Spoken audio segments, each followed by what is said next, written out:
À la une, ce soir. Tout ce qu'on fait là, depuis quelques mois, c'est un travail d'équipe. C'est vraiment ça que les Québécois voient aussi. Le Québec en mode électoral. La CAQ présente 3 candidats dans la région de Québec, alors qu'un autre journaliste rejoint les rangs du PQ. J'ai vraiment l'impression qu'on a une possibilité réelle en ce moment de pouvoir réaliser la souveraineté. Également, ce soir, tuerie de masse en Thaïlande. Un adolescent tue 7 personnes, dont ses grands-parents. Et ça décolle à Saint-Jean-sur-Richelieu. C'était des plus grosses foules, c'est ça l'émotion. Moi, c'est là que je trippe. L'International de Montgolfière prend son envol avec le chanteur country Matt Lang. Il est 17h, voici votre nouveau info.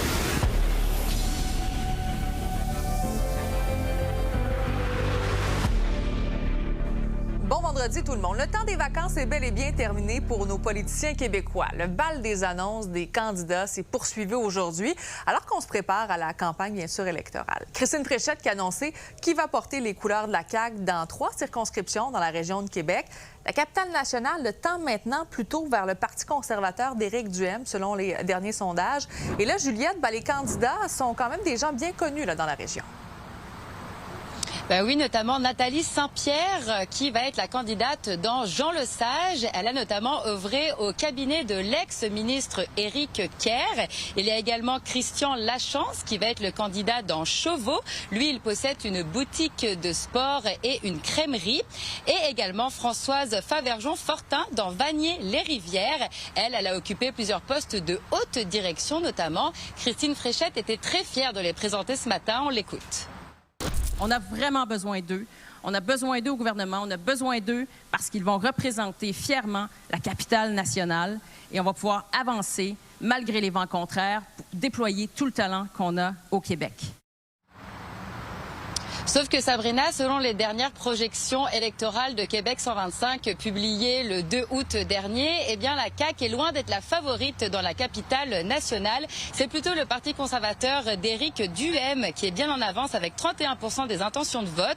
Le Parti québécois arrive deuxième avec 25%, suivi par la CAQ en 3e position avec 21%. Et Juliette, le Parti québécois qui a aussi présenté un nouveau candidat dans Montarville, c'est en Montérégie, c'est l'ancien journaliste Jean-François Cloutier. Exactement, Sabrina. Jean-François Cloutier, qui était journaliste depuis 2006 et membre du bureau d'enquête de Québecor depuis 2013. Je lui ai demandé ce qui l'avait motivé à se lancer en politique. On l'écoute. C'est une conviction que j'ai de longue date, que j'ai pas eu l'occasion d'exprimer pendant que j'étais journaliste, en fait, depuis 2006. Mais avant ça, j'étais un indépendantiste convaincu. J'ai eu quand même à m'intéresser à beaucoup d'enjeux publics, de finances publiques en particulier. Donc, j'ai un œil très, très averti sur ça. Et là, ça va être très intéressant, toi, si je suis élu, d'être de l'autre côté, de voir un peu ce qu'on peut faire, ce qu'on ne peut pas faire. Mais oui, certainement, je suis convaincu que j'ai une expérience qui est très bonne là, pour me présenter en politique. Et la députée caquiste actuelle de Montarville, Nathalie Roy, n'a toujours pas annoncé si elle allait briguer un nouveau mandat auprès de la CAQ pour les prochaines élections. Mais il faut dire, Sabrina, que les projections pour la CAQ ne sont pas très reluisantes partout au Québec. Au Québec, c'est le Parti québécois qui mène encore avec 31% des intentions de vote, suivi par le Parti libéral avec 27% et la CAQ qui arrive en 3e position avec 19%. Merci beaucoup, Juliette.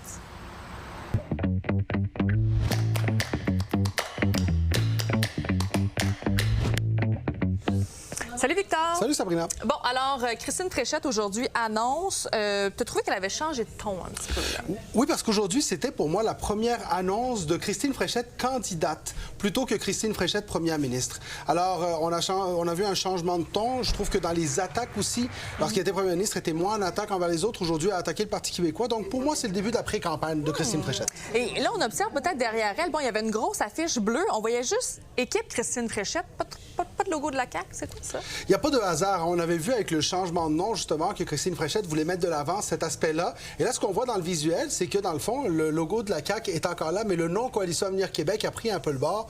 Donc, clairement, du côté de Mme Fréchette, dans le visuel, on veut s'éloigner des années de François Legault, parce que, dans le fond, ce qu'on veut éviter, c'est de se faire dire que c'est encore un gouvernement caquiste. Effectivement. Et sinon, sa stratégie de ne pas accorder de nouvelles baisses de taxes ou d'impôts, est-ce que ça suit aussi cette tendance-là? Ça aussi, ça suit la tendance. On sait que la Coalition Avenir Québec avait été assez active dans le fait de donner soit des baisses de taxes, soit des bénéfices avant l'élection. Et dans ce cas-ci, du côté de Mme Fréchette, on a décidé qu'on n'allait pas aller là-dedans. Ce sera de voir maintenant c'est quoi son plan économique pour s'assurer que la classe moyenne ait plus d'air, parce qu'on sait que ça fait partie des priorités. Vraiment. Puis sinon, la première ministre a aussi abordé la question du référendum. C'est quoi la stratégie de la CAQ, justement, pour cette question-là? Mme Fréchette essaye clairement de faire de la question du référendum la question de l'urne. Et elle l'a dit, le choix des Québécois est clair. Maintenant, ce sera particulier de voir Christine Fréchette en défenseur du fédéralisme, parce qu'au sein même de son équipe, il y a quand même des souverainistes. Oui. Alors, la coalition, là-dedans, on verra comment est-ce que ça se positionne et comment aussi Charles Millard va expliquer cette question-là, parce que dans le fond, on ne veut pas savoir si c'est bon ou mauvais un référendum, on veut savoir pourquoi, et là-dessus, les prochaines semaines nous permettront d'entendre le discours des chefs à ce sujet-là. Parlons maintenant du Parti québécois, parce que là, il y a un autre journaliste qui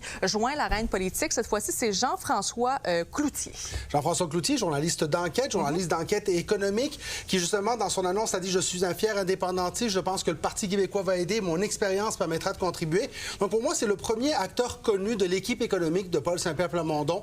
On verra qui seront les autres, mais c'est sûr que Paul Saint-Pierre Plamondon ne fera pas l'erreur de Pierre Poilievre de ne pas présenter une équipe économique. M. Cloutier est une première étape, mais je suis convaincu qu'il y en aura d'autres. Oui, et en terminant, on va parler du Parti libéral, parce que hier, Charles Millard a présenté un candidat qui s'appelle James Hughes, et ça a attiré ton attention, là, quand même. Oui, tout à fait, parce que lorsqu'on parle d'itinérance, James Hughes est un personnage très connu, ancien directeur général de la mission Albury. C'est un homme qui, l'itinérance, il connaît ça, il sait également ce que ça prend pour endiguer l'itinérance. Et je trouve que ça fait partie de ces candidats que, quel que soit leur parti, s'ils sont élus à l'Assemblée nationale, ils auront certainement une contribution intéressante au débat. On sait que la question d'itinérance, on veut qu'elle soit transpartisane. Alors, bravo pour ce recrutement. On verra maintenant si les gens de Vaudreuil le choisissent. Merci beaucoup, Victor. Bon week-end. Bon week-end. Le Canada recule-t-il encore devant l'administration Trump? Eh bien, le gouvernement fédéral envisage de lever l'interdiction de vente d'alcool américain. Lila, les négociations ne sont vraiment pas terminées, là, comme on peut le voir. Oui, elles sont même à une étape cruciale, ces négociations. Dominique LeBlanc, qui va retourner à Washington lundi, c'est la 3e fois en 3 semaines. Donc, clairement, il campe sur place. Et donc, ce qu'on apprend aujourd'hui, c'est que ça avance les négociations, mais que des concessions côté Canada pourraient voir le jour. On croit à un retour des alcools américains sur les tablettes. Mais il y a la question des quotas laitiers aussi, qui est sur table, en échange de l'administration Trump, qui pourrait réduire les droits de douane sur l'acier et l'aluminium. J'ai fait le point avec Louise Blais, l'émissaire du Québec, dans le cadre des négociations de l'ACOM. L'équipe fédérale est à Washington, font les négociations, mais les provinces ont leur rôle à jouer. Il y a certaines mesures qui irritent les Américains qui ont été prises par les provinces. Donc, non seulement on est affecté par les tarifs, donc on a un mot à dire, mais on a aussi des sphères de compétences qui font que ça va relever de nous la décision de remettre l'alcool sur les tablettes. Et il va falloir, nous, être satisfaits au Québec que l'entente que les Américains nous donnent vaut la chandelle. Là, on sent que les deux parties sont motivées. En même temps, le fait que les Américains dédient autant de temps cette semaine, la semaine prochaine, ça dit en quelque part qu'ils veulent eux aussi arriver à une entente. Et là, on se transporte en Asie parce que la Thaïlande est en deuil après une fusillade meurtrière survenue près de Bangkok. On fait état de 7 victimes. En fait, un adolescent de 14 ans qui a tué ses 2 grands-parents avec l'arme de son grand-père. Puis, il est allé ensuite dans un lycée de la banlieue de Bangkok où il a tué 5 membres du personnel, fait 23 blessés avant de retourner l'arme contre lui. Et le premier ministre de Thaïlande qui a expliqué que le jeune ado était stressé à l'école, selon ses camarades. It is a violence, but it's not caused by criminals. It is caused by an individual who had carried a lot of pressures and tensions. So he is not a street criminal. He is not a robbery. He is not a robber. Sabrina, c'est la fusillade la plus meurtrière depuis 2022 dans cette région, la Thaïlande, qui affiche l'un des taux de possession d'armes à feu les plus élevés de l'Asie. On parle d'une arme à feu pour 7 habitants quand même, c'est pas rien. Quand même. Merci beaucoup, Lila. Merci.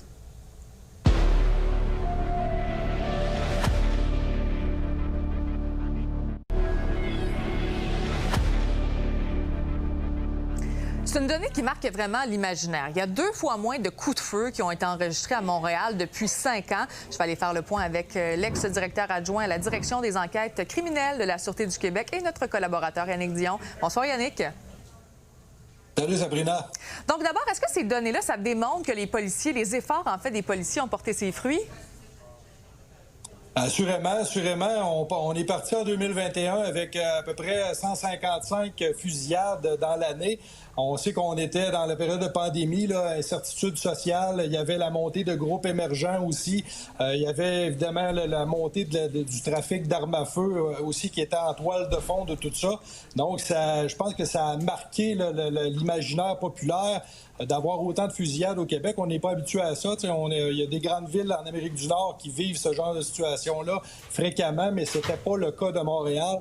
Donc, heureusement qu'avec toutes les mesures qui ont été mises en place par le gouvernement, on peut penser à la stratégie Centaure, aux investissements d'à peu près 250 millions de dollars qui ont été faits par les 2 paliers de gouvernement. Ça a permis aux policiers de développer un paquet de mesures comme l'équipe intégrée au niveau du trafic des armes à feu, le Centre québécois de dépistage des armes à feu, des projets comme Aurora que le SPVM a mis en place récemment. Donc, un paquet de mesures autant au niveau répressif, préventif et au niveau du renseignement. Ça a permis d'admettre une pression sur le crime organisé ou sur les acteurs qui utilisaient les armes à feu dans leurs activités. Et on voit le résultat aujourd'hui, une diminution d'à peu près 50 en 5 ans. Il y a des centaines d'armes à feu qui ont été saisies, des centaines d'arrestations qui ont été faites également.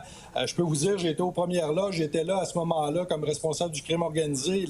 Les efforts que les policiers ont mis dans ça, c'est assez incroyable. La mobilisation, le partenariat, la collaboration qui a été mise en place pour être capable de mettre de la pression puis mettre un terme à ce phénomène-là, on en voit les résultats aujourd'hui, puis on ne peut que remercier les policiers puis les acteurs gouvernementaux qui ont fait tout le travail qu'il y avait à faire pour protéger la population. Mais qu'est-ce qui faisait je me dis, qu'est-ce qui faisait qu'à l'époque, on utilisait des armes à feu et qu'on allait donc tirer, par exemple, chez des gens pour passer un message? Pourquoi, là, on a été capable d'enrayer la problématique, bien qu'il y en ait encore des coups de feu, mais comment qu'on a fait pour changer un peu le modus operandi, peut-être, de ces gens-là?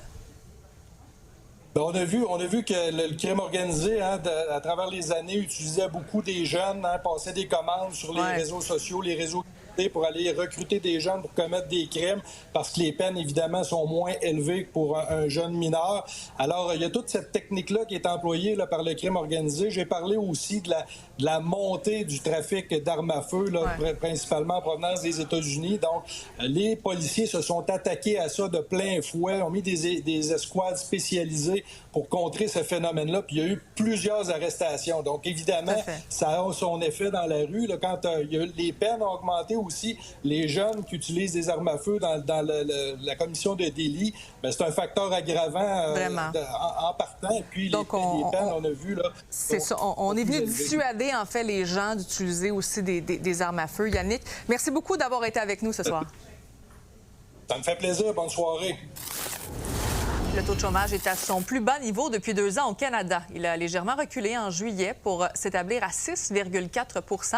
On parle quand même de 75 000 emplois qui ont été créés au pays le mois dernier et ce sont les jeunes qui ont particulièrement profité de cette hausse. Les embauches ont surtout été observées dans le commerce de détail, les services professionnels et la construction. Si on se transporte au Québec maintenant, le taux de chômage a toutefois légèrement augmenté pour atteindre 5,6 %.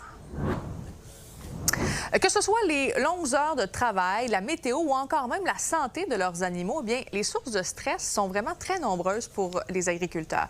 Et pour les aider à prendre soin de leur santé mentale, eh bien, il y a une application qui s'appelle Okerico qui vient d'être lancée. Les détails avec Marc-Antoine Mailloux. Moi, j'ai plein d'agriculteurs qui viennent me voir et qui disent « Je ne vais pas assez mal pour t'appeler, Hélène, puis consulter. » Fait que j'ai dit, mais ils ont quand même un petit quelque chose. Donc, d'avoir une application en promotion, prévention de la santé mentale, je pense que ça répond à un besoin. Ça remplace pas la consultation, pas du tout. Ça remplace pas l'humain. On n'est vraiment pas là. C'est vraiment le avant. Nos agriculteurs puis nos agricultrices, ils ont plein d'applications pour leurs outils, leurs champs, des outils pour l'alimentation, pour les animaux, pour tout, mais pas pour eux. Ça permet de suivre l'état de santé des producteurs, puis on prend jamais le temps d'analyser notre état de santé tous les jours, puis je trouve que c'est une très bonne application. Sur l'application OKRICO, vous retrouvez plusieurs outils, plusieurs ressources aussi mises à la disposition des agriculteurs. Et on retrouve aussi le Okéomètre. Et sur cet outil, on vous demande, es-tu OK aujourd'hui? On leur propose de prendre un petit temps pour juste réfléchir honnêtement avec eux-mêmes comment ils vont. Puis ensuite, il va avoir le graphique à chaque semaine, à chaque mois, même à chaque année. Fait que là, ils vont pouvoir voir, OK, moi, là, quand c'est le mois d'août, je suis débordée, je prends pas soin de moi, qu'est-ce que je peux faire en sachant que ça s'en vient? Les gens n'ont pas le réflexe de justement des fois d'appeler tout ça, et souvent ça se fait par des personnes interposées. Ça peut être un vétérinaire ou des gens qui voient que le producteur file pas, qui vont justement appeler au cœur des familles agricoles pour dire, mais je pense qu'il y a un producteur qui va pas bien, ce serait bien d'aller le rencontrer. Et puis parce que c'est sûr, les producteurs agricoles sont souvent isolés. T'sais, nos agriculteurs travaillent, j'ai agriculteurs, mais agricultrices aussi, là, travaillent avec du vivant, du 24/7, prendre des congés, des vacances, c'est pas facile. Ils travaillent avec leur famille. C'est le fun quand ça va bien, mais quand ça va pas bien, c'est dole. Toute la paperasse administrative, ça n'a aucun bon sens. C'est pas tout le monde qui est fait pour remplir tout ça. Il y a des agriculteurs qui c'est vraiment... Moi, je suis bien avec mes animaux, mon tracteur, mes champs. Là, ils se ramassent à gérer une grosse PME avec plein de papiers, l'environnement à gérer. Le stress financier est de plus en plus important. Ça met une pression énorme. Et quand il arrive d'autres situations, exemple un décès ou des choses comme ça dans la famille, mais là, c'est souvent la goutte qui fait déborder le vase. L'organisme Au cœur des familles ne commande pas pour le moment cette initiative. À Sherbrooke, Marc-Antoine Mailloux pour Nouveau Info.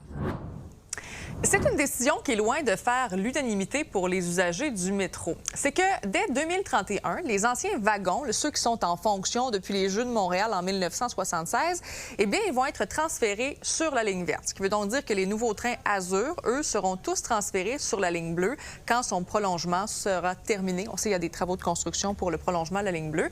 La durée de vie des anciens wagons a été prolongée jusqu'en 2036, mais la Société de transport de Montréal considère qu'il est temps de penser à les remplacer.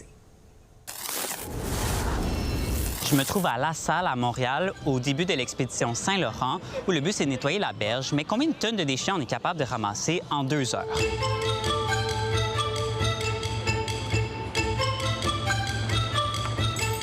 21 nettoyages dans 21 municipalités. On part pendant 16 jours avec une équipe de 18 personnes. Et on part aujourd'hui de Montréal, puis on va se rendre jusqu'à Bécomo. Il y a un enjeu partout, en fait, dans toutes les grandes villes et même à l'extérieur. Maintenant, ça a un impact beaucoup plus loin. Tu vas avoir des déchets partout. On va aussi faire de l'échantillonnage de sédiments pour documenter l'invisible, ce qu'on ne voit pas. Donc, tous les microplastiques, à chaque endroit, on prend 3 échantillons qu'on va analyser ensuite dans des laboratoires. Donc, le but, oui, c'est de ramasser des déchets, mais c'est aussi de faire de la sensibilisation sur des enjeux entourant le fleuve Saint-Laurent. Il y a plus de sensibilisation encore qui pourrait être faite pour aider le message à percoler. On a bien beau mettre des pancartes, essayer de faire passer le message. Des fois, c'est aussi par des gestes concrets, en fait, puis par des exemples.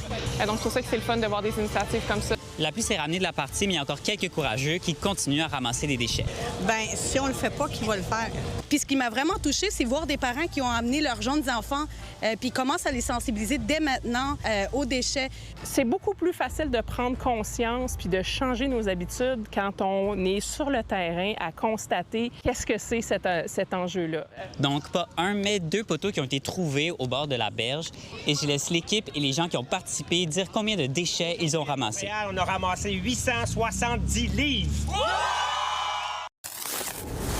Au tennis, Leila Fernandez a écrasé la Russe Mira Andreeva cet après-midi à l'Omnium Banque Nationale. La Lavalloise a disposé de son adversaire en 2 manches de 6-1 et 6-4. C'est une victoire qui lui permet d'atteindre les 8e de finale. Elle est la dernière représentante du Canada dans le tournoi. Vous avez un sujet d'enquête à nous transmettre, une nouvelle vous fait réagir ou vous avez une histoire à partager, je vous invite à m'écrire s.rivet@nouveau.info. Toujours un plaisir de vous lire et bien sûr de vous répondre.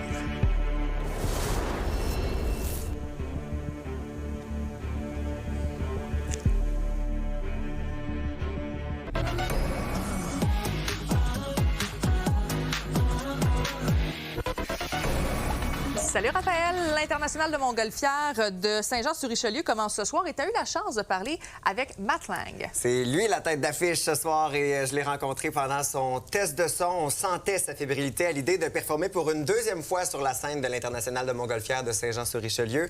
Ça change quoi de faire un spectacle en festival plutôt qu'en salle? Bien différent, tu sais, là, c'était des plus grosses foules, mais j'adore les deux, tu sais. C'est tout le temps le fun juste de faire de la musique puis de pouvoir en vivre comme qu'on le fait. C'est ça, l'émotion. Moi, c'est là que je trippe, là, tu sais, là. Et il y a un nouvel album, Ain't That Bad, qui va sortir le 23 octobre prochain. Ce soir, les gens de Saint-Jean-sur-Richelieu auront droit à des nouvelles chansons tirées de cet album-là. Est-ce plus stressant de faire des chansons pour la première fois live en show? Pas de temps. Non? Tu sais, des fois, on est fébrile, mais c'est pas stressant parce qu'on les a tellement faites, pas avec la bande, mais moi, je les ai tellement faites que, tu sais, non. Puis avec les autres, je veux dire que l'équipe, là, ça fait depuis longtemps qu'on joue ensemble, fait que on est comme des vieux routiers, on est ça de même si on n'est pas bien vieux, là, mais on n'est pas stressé.